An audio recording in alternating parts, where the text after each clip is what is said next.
তোমার শোয়ের ছেলেই হোক আর যার ছেলেই হোক, ওই ভিকিরিটা আমার ছেলে মেয়েদের সঙ্গে এক টেবিলে বসে খাবে না। এত বড় কথা তুমি বলতে পারলে? না বাবা, অজয় তো ভালো ছেলে। তুমি চুপ করো।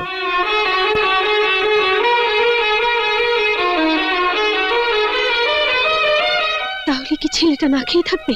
বাড়িতে কাজের লোকেরা কি না খেয়ে থাকে? তাদের যে বরাদ্দ ওই ছোনাটাকে তাই দেবে।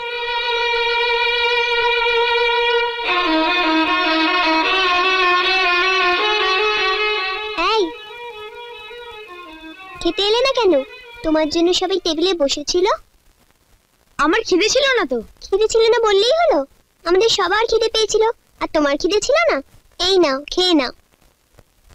শোনো, পরশুদিন আমার জন্মদিন, তোমার নেমন্তন্ন। কেমন? জন্মদিনে কি হবে? কত কি হবে, কত লোক আসবে, নাচ হবে, গানও হবে। তুমিও নাচ গান করবে? হ্যাঁ, সবার আগে কেক কাটবো, বার্থডে কেক। তুমি না এলে কিন্তু আমি খুব রাগ করবো।